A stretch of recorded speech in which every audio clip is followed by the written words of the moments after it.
You waltzing in here like you mean something. We're in the middle of a gang war. Carmine Falcone's dead. If we don't protect...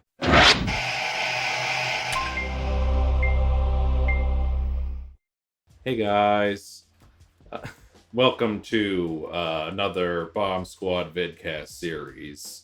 In this series, we're going to be talking about the hit TV drama from DC, where we see the Penguin rise to power in the underworld of Gotham. God as damn an it. Unhinged female crime boss. I know where you're going with this. Plots ahead.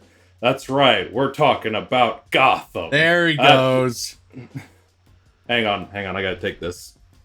Yeah. Oh. Really? Oh, okay. Got it. Alright, I'll meet you for some toasted wraps later.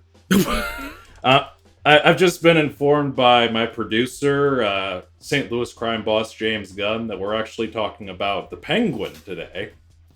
So yeah, we're talking about HBO's The Penguin. As soon as you said DC show with the Penguin underworld, I'm like, oh no, he's doing it. I had to do it. He had to do it to him. So yeah, this is a show that I think was announced earlier this year, and No, this was announced like a couple years ago, man. Was it? Yeah, no, this has been on my radar for a while. Okay, I never heard about it until like the trailer dropped, but I guess yeah, let's just get right into it. What were your expectations going in? Well, to really put into how much I've been anticipating this was announced before the movie even had come out. That's how confident they were in Matt Reeves' vision, which was a good call. Matt Reeves' Batman is great. And I was pretty excited for this show. The trailer kind of gave me a Soprano vibe, a show I still need to watch. Sorry. I just keep watching. I turn... Spoiler alert, don't stop believing, please. Yeah. I turn on the TV, I go to watch Sopranos, and then I watch House MD for the 17th time instead. I'm only human. Fair enough. But I was excited for the show. I thought Colin Farrell's portrayal of the Penguin into Batman was one of the highlights of that movie. The clip of him going, Holy God, what are you showing me? His head. Come on. has been a regular usage of mine in meme circles. And I specifically remember because you saw the first episode early because you went out of your way to see it in theaters. And you told me right. it was the, quote, anti-book of Boba Fett. And, That's right. and you figured that would mean something to me. That got me excited.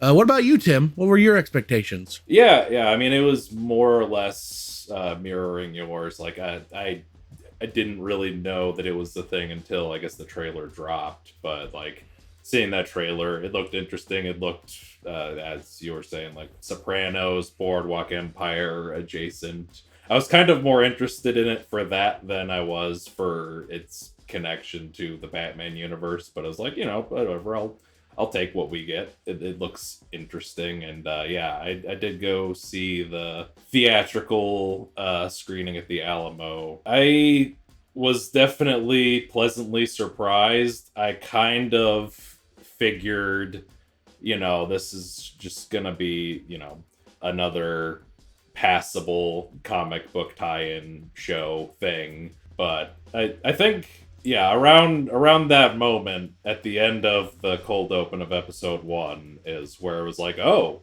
this is going somewhere. So we'll just get right into it. Episode 1. So we start on a shot from the end of the Batman with the Penguin looking outside. The audio of the flood from the end of the Batman, like all the news reports about that are playing as he's looking out the window. The succeeding member of the Falcone family, I'm blanking on his name at Alberto Falcone.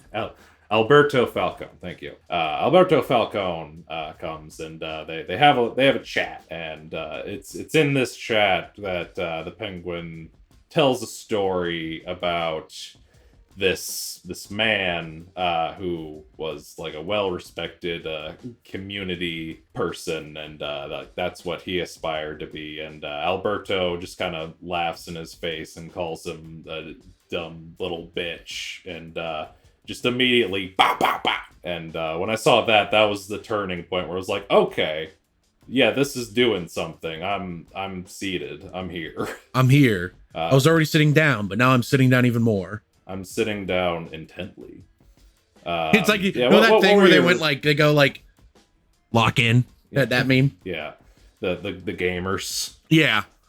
You're gaming harder if you're leaning forward. But yeah, what were your thoughts going into these first couple minutes of the episode? Well, I had the whole this is the anti-Book of Boba Fett thing on my mind a lot. And when Oz goes into the whole speech about how, like, I want to be a good gangster. I want to be a gangster that unites people and does some good for the community. I was like, oh, okay. I guess that's kind of the anti-Book of Boba Fett. Maybe he means that this show will be a show where the best episodes aren't another show's episodes. Then he shot the shit out of Alberto. And I went, okay, this could go any fucking direction now. I'm kind of locked in because I'm sitting here thinking they're setting up the whole arc of this show is that it's Oz versus Alberto for control of the family. And then they kill the motherfucker. And I'm like, oh shit. Okay, I'm in. Where's this going? Yeah, exactly. Like, I feel like a lot of these kinds of shows, the, you know, like comic book or the IP based property tie-in show things have been very formulaic and trying not to stray too much from expectations. So that did feel like they were just kind of setting up what the show was, and then they throw that curveball at you. So yeah, that was definitely, I think the energy shifted in the room at that moment, because up until then it was, you know, kind of feeling that, you know, just like whatever, this is another one of these. And then it's just like, oh yeah, we've talked thoroughly about that big moment. After that, he disposes of the body and meets a couple ruffians who are working on his plum car, and that's where he meets one Victor. The sort of the showrunner describes him as the heart and soul of the show. Oh, really? Yeah. And I do think that he's utilized properly, because I kind of worried that, like, again, a lot of these kinds of things, like specifically the Knuckles show, is a show I still called need Knuckles. to see the Knuckles show. You're fine. But watch, it's going to be crucial to understanding Sonic 3. You know this, right? It's going to happen. Yeah. But my point being, the Knuckles show, you're going in for Knuckles, and it's about Wade Whipple. So I was kind of worried that's what this was going to be. And I think they give him enough to make... I think they give Victor enough to make him an interesting co-lead. But it doesn't take focus away from everything that Oz is doing. Well, for me, it actually wholly ties into what Oz is doing, if I may, for a moment. Yeah. A big part of why Oz is the way he is that despite the fact that he is in his own right a formidable force, with a bit of the Walter Whiteism of holy fuck, he's lucky a lot of the time, but he is a formidable force in his own right, and yet because of his disability, he's treated as a joke. They call him the fucking Penguin. He doesn't really like being called that. Yeah, and that's sort of the whole crux of the show, is it's about people who are looked down upon wanting to seize the respect they deserve. Which is perfectly how it ties into what Victor represents. That's the reason Oz lets him live. The kid has a fucking stutter. That kid has a speech impediment. That kid is just like him. Yeah, exactly. And that's the whole crux of the show.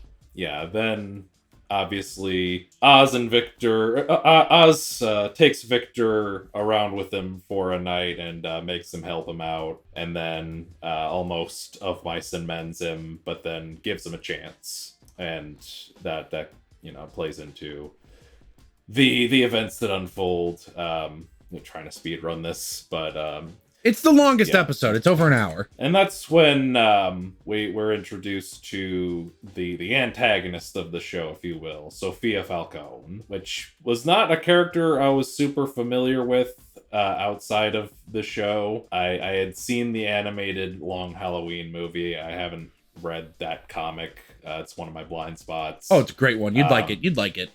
Yeah.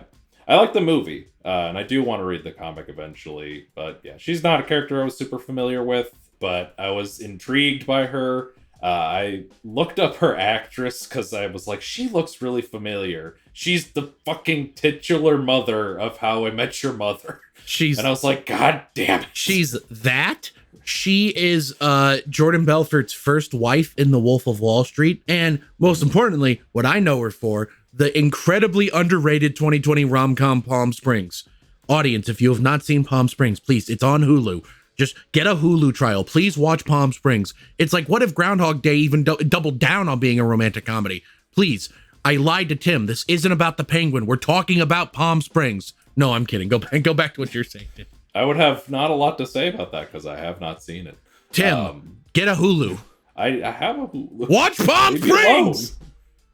I'll get around to it one of these years. But yeah, she's really intriguing. She has this great, like, 1,000-yard stare that she brings to the character, and like you just know she's fucking dangerous and that she's gonna cause a lot of trouble for Oz in his pursuit for power. And we meet Oz's mother, and she has a line that me and Cody have been saying to each other over and over since we watched the first episode, which is, "You like fucking pussy boy? You fucking pussy boy? Fucking pussy boy?" It's so funny. I love it. Oz's mother is another kind of that's when it felt super Sopranos-y to me, though, was when he started turning mom. Except I haven't seen all of the Sopranos. Oz's mom seems to be way less of a dick than Tony's mom. Yeah, that's fair. Plot thickens. We have Oz kind of trying to play the Falcones and the Maronis. We get Clancy Brown in the show. Mr. Krabs as Maroney. It was nice seeing him in a DC thing again after he was the voice of Lex Luthor for a long time. So it was cool seeing him in this. When I read Lex Luthor in the comics, it's in his voice. Almost always. Absolutely. There was one cartoon where he was voiced by James Woods, but it's just like, no, it's Clancy. My favorite moment in he ever did any of those things is when he takes over the body of the Flash, and while his plan goes wrong, he's like, well, at least finally I can know who the Flash is. Removes mask while looking in the mirror. I have no idea who this is. It's a good bit. Especially because the Flash was voiced by the Smallville actor who played Lex. It's great. Oh yeah, he was. I forgot about that. Yeah, he's playing the two mob families. Kind of culminates in this moment where he's strapped to a chair, and that's where it's just like, oh, this is getting fucked up. Great makeup, by the way. That Colin Farrell doesn't look like that. Yeah, and like I specifically read like a headline right before the episode played in the theater where it was just like, once this show is over or the next movie or whatever, I'm fucking done. I don't want to put that makeup on ever again. I don't blame him. You see it and you go, oh. That looks very uncomfortable. But yeah, he's great in that makeup. And it ends with the body of Alberto in the trunk with the missing pinky, and this starts them on the sort of goose chase, and that leads us into episode 2. Episode 2. I did not bother to memorize the titles, so... Well, I can tell you what it's called right now. It's called Inside Man.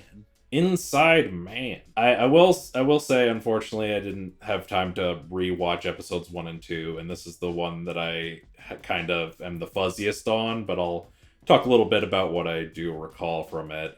We start with the FEMA truck heist, which is a great scene. The one thing about that I thought was really cool was in the behind the scenes thing that played after the episodes, they were talking about the like prop guns that they were using for this show, and they're really cool. Like, they're rigged up in this way that like they fire off like a spurt of air, so they have like realistic recoil, and they trigger photography light, so it gives like a realistic muzzle flash, which I think that's like a really cool, if you can afford that for your project. I think that's the way to go. Like, it is also the most expensive type of prop gun, from what I understand. I can imagine, but again, like if you can afford that for your project, I think that's the way to go because it's much safer than real guns and it looks much better than airsoft. So I think that's really cool about this show is that they were able to go that extra mile for that. Tanner, why don't you take the Well, this episode for a starts. This episode starts with Sophia Falcone in therapy, having like a crazy hallucination, and then she's brought out of that PTSD, traumatic flashback hallucination thing by her therapist, who is, speaking of fucking TV shows, Sons of Anarchy fame, Theo Rossi is inexplicably her therapist. He is so far just in this one scene. I imagine he's gonna be a big player because that's a pretty big TV actor right there. I can't imagine he's gonna have like a 2-episode cameo. Her therapist is going to be a big deal. That's fair. For I still sure. haven't seen Sons of Anarchy. It's one of those ones I've been wanting to watch. I haven't either. My dad really likes it. So we're kind of like, we're putting a bit into Sophia's like mindset here as to like, while she is not a crazy person per se, she has some hang-ups, so to say. Yeah. And then Oz visits Maroney in prison again. Maroney, not happy. Yeah. Maroney's not happy about being fucking framed. A little bit. But Maroney's like, but then Oz is like, hey, they're talking about you again. I love his penguin voice. Sorry. I just love talking to them like, hey, Jesus, kid. Jesus. I don't know how to describe it other than it's fun to talk in. That it is. It's an Irishman trying to sound like Tony Soprano. It's great. It's great. Oz is like, hey, we're moving all of the drop shipments to another part of town, and I'll let you rob us. Because I'm playing both sides, because I'm a double agent. I think my penguin voice actually isn't that bad. It feels spot on in my head. It's convincing. Hey, We'll get you in the makeup. We'll get you in the makeup, kid. I don't need makeup. I'm fat. I just need the hair. I'm not that hairy. We gotta get the face. We gotta get the face all scarred up. Oh, thanks. You're saying I'm not ugly. Thank you. But Vidi, the underboss, who was played by TV legend, in my opinion, Michael Kelly, he is a perpetual that guy, the underboss of the show. I know him best from House of Cards. Vidi's like, actually, we're doing a different thing last minute, but they still get caught. So now Sophia Falcone's like, well, who's the snitch? Hires this weird former detective to go get someone in the Maroney's crew. Maroney's are pissed at Oz because they're like, hey, it's your fucking fault he died. Or your fucking fault that he's caught. And all this is going on. Alberto's funeral is happening. There's a lot of moving parts in this episode. Alberto's funeral at 2 different locations. A lot of good conversation scenes. There's another scene at Oz's mom's house. And really what it all comes down to is that the plan was to frame that underboss. But that fucked up. So Oz had to panic, kill the guy, which we'll get to that later. How that comes into play. And frames like Sophia Falcone's right-hand man. And he gets killed. And then him and Sophia at the end of the episode are like, well, that drug shipment thing you knew about, I'll let you in on it. Which, again, makes us think the rest of the show arc will play out will be Sophia and Oz coupling together, teaming up to gain power, and then Oz betrays her at the end. We'll get to that when we get to that. Yeah. This was a great episode. It's honestly, for me, every episode of the show has been better than the last. That's fair. It's definitely a show where it's not just kind of coasting. Like, a lot of things are happening. Things are happening. Which is refreshing, because again, a lot of these shows have been kind of formulaic lately, I feel, and this is a breath of fresh air. I did love the kind of ending scene of this episode. First off, the knife plan I thought was great, because like I kind of thought he was gonna plant it on the guy he was like having the altercation with, but then he ended up planting it on the guard. I thought that was a good scene. And then the grave digging scene where he's just like, lay down. This is what this fucking life is. You almost fucking got me killed. And that kind of, sets up the events of episode 3. Which, are we getting into that one? You got any more for episode 2? Kristen Milotti, the actress that plays Sophia Falcone. There's a shot of her smiling at the end of this episode that's a little crazy looking. And Tim, I'm not usually like this, but I have to say, That is maybe the most beautiful looking a human being has ever looked in the history of television. Every time I see a screenshot from it, I go, turn into a baboon, Tim. We love to see. Well, let's move on to episode 3. Yeah. Let's talk about episode 3, which Bliss. Bliss. The number of many a fictitious drug, and I guess a real drug. I don't know. What? Ask your mom. I don't think it's a real drug. I think Austin said something about there being a real drug called Bliss. I know there's a movie about vampires with a drug called Bliss. And I love that movie. Anyway, besides the point, this is an aside. The episode starts with sort of a flashback, Victor's life pre-flood. We see his family, we see his girlfriend, we see his friends, and then the bombs go off, the flood happens. And it's devastating. Basically everyone he's close to is dead or away. Life ruined by flood. Yeah. And actually, because this is just something I don't know if you noticed this, Tim, so I'll tell you this. The friend of Squid, because like Vic was going to his friend's place and there was, what was the guy's name? What was the kid's name? It was Calvin, his friend Calvin. Mm-hmm. Well, here's a fun fact for you. Remember in episode 1 when Oz has been stripped and tortured and there's just another kid there that they kill? That was Calvin. That makes sense. Yeah. Which I wonder if Vic knows that. I don't know. But yeah, this was a great episode. This was definitely the Vic heavy episode of these 3. Oh, for sure. And he gets back in contact with his girlfriend, and she sort of gives him an out to this life of crime that he's kind of found himself in.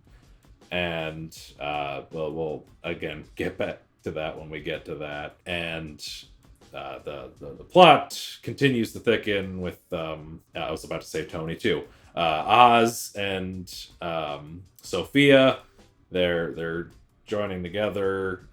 They're trying to get the support.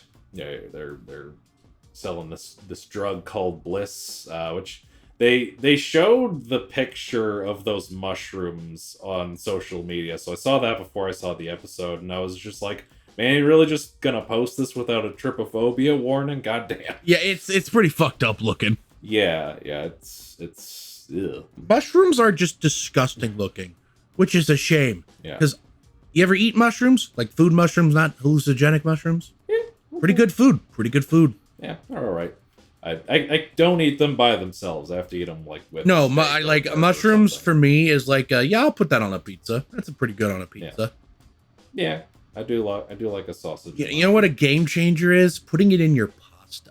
It is pretty good. Cooking tips with Tanner. Anyway, Bomb Squad Movie Bites is back. Let's go. They're moving the drugs, and Vic is gonna try and steal the money. He has this moment in the club where he the dancing starts happening. He gets knocked over. He starts having these flashbacks of the explosions. That was a really intense sequence. It was a realistic portrayal of a panic attack in an animated movie, Puss in Boots: The Last Wish. I'm sorry. As soon as he said it, I was like, God damn it. you knew, here it comes. But it was actually like an excellent portrayal of a panic attack. It was great. And I think it's like very good character building for him. And this culminates in him having a conversation with Oz in the bathroom. He finds out what he's doing. And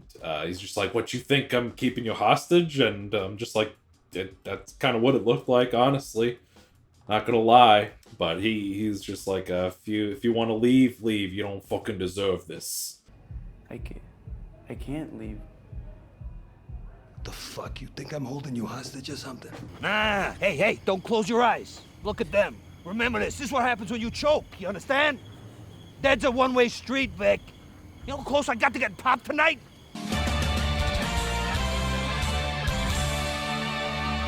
So he leaves, and we think, maybe he's gonna get his out, but he sort of has this moment where he just watches his girlfriend get on the bus. I think it's this like the in the last episode of Breaking Bad, you have that line from Walter White where he goes, "Why I did this?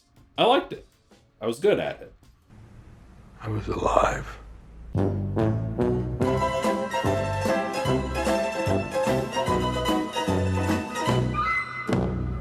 And I think that's kind of what's going through Victor's mind is he sees an opportunity to be somebody.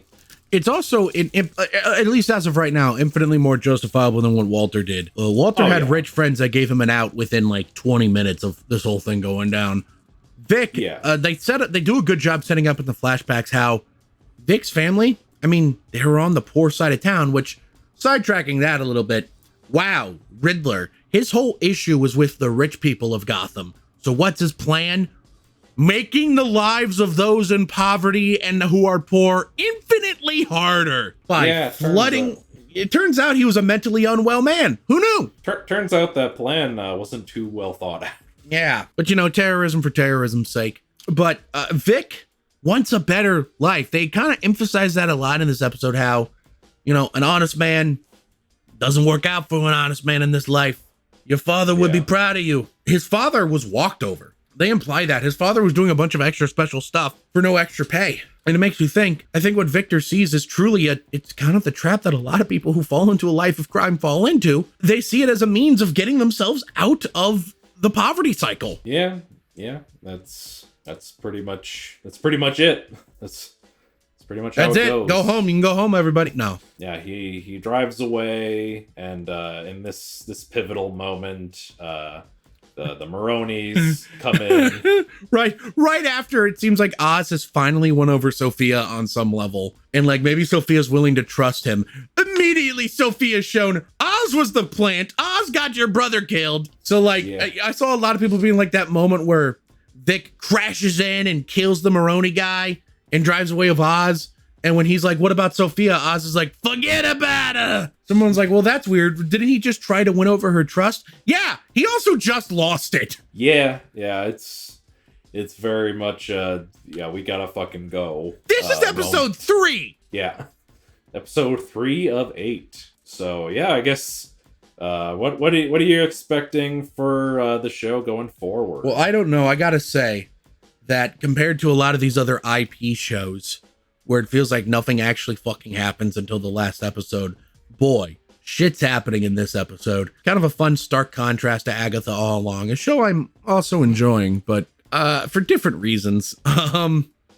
Yeah. I don't know what's going to happen next. All I know is that my in-game prediction is that somehow this ends with Oz on top. And my other prediction is I don't think Vic's going to make it till the end. That's kind of where I'm at. I definitely think it's going to end with Oz on top. I think that would be kind of... It seems like that's where they're going for the Batman Part 2, because they haven't been super clear about what's happening in that movie. Well, I think maybe the show might be introducing it, because remember how they talked about how the Bliss was a drug at Arkham? I don't know about you, but I immediately went, okay, so Jonathan Crane was using that to torture patients at Arkham. Got it. Okay. Yeah, so I could see Scarecrow popping up. Yeah, I hope he's not the main villain, because we've already gotten a Scarecrow movie and it's great. But I could see a Scarecrow. To be fair, he's co-main villain. Yeah, I in my mind that's a Ra's al Ghul movie begins, but I see what you're saying. Yeah. Ra's is Raish, whatever his name is. He's sort of the main villain, and then Scarecrow's co-main villain. But anyway, it'd be cool to have him in there. But I do imagine the Penguin's gonna have a more pivotal role in Part 2, with this show being the setup for that. It was something I was curious about, because like I was kind of expecting this to be a TV-14 show, but like no, it's hard R TVMA shit. So we had titties in episode 1. We had trans titties in episode 1. Yeah, Oz ally. But that makes me wonder, are they like trying to set the stage for an R-rated The Batman Part 2? Because I think this could be the world where they get to do R-rated Batman. I think that would. I don't think so, though. I don't think that we're gonna get that, though. Batman's too much of a cash cow for Warner Brothers. The one thing that I'll give you is the fact that James Gunn is supposedly also having his own Batman might allow them to go in a darker direction with this one. I just don't see it. That's kind of where I'm at. It's like I feel like they could do that. Like I do agree. Like they definitely want to make their money's worth with PG-13, but this would be a cool opportunity. Hopefully they capitalize on it. We'll see. Honestly, I think Joker 2 bombing has ruined the chance of us ever getting an R-rated Batman movie. As stupid as that sounds. That's how the studios are. Yeah, but Joker 2 is bad. Yeah, but you see, but that it couldn't be because it was bad. No, it has to be other factors. But you know who isn't bad? You. Thank you for tuning in to this vidcast that I guess we're calling the Penguin Squad. Leave a comment below. Let us know. What do you think of the first 3 episodes of the Penguin? What do you think's gonna happen next? Are you excited to see the Sophia Falcone's arc? What do you think's gonna happen with Vic? Comment below. Let us know. While you're down there, hit the like button if you like the video. Hit the subscribe button if you want to see more. Hit the bell icon to get notifications when we upload shit. Hi, this is Tim from One Day in the Future. I forgot to mention the Patreon shoutouts. So if you donate to our $5 tier, you get access to our commentary tracks. We have done 3 so far. We've done one on Space Jam, we did one on The Sorcerer's Apprentice, and we just did one on the first Sonic movie. We're gonna get another one out pretty soon. So if you want to listen to those, you gotta donate to at least the $5 tier, and if you donate to our $10 tier, you get those and a special shout out at the end of our podcast. So many thanks to Jason Secord and Tanya Kraft, Tanner's mom. And if you want to be just as cool as they are and get a shout out at the end of our podcast, just go ahead and donate to that $10 tier. Thanks. Thanks for tuning in. We'll see you next time. Goodbye. All right. Bye.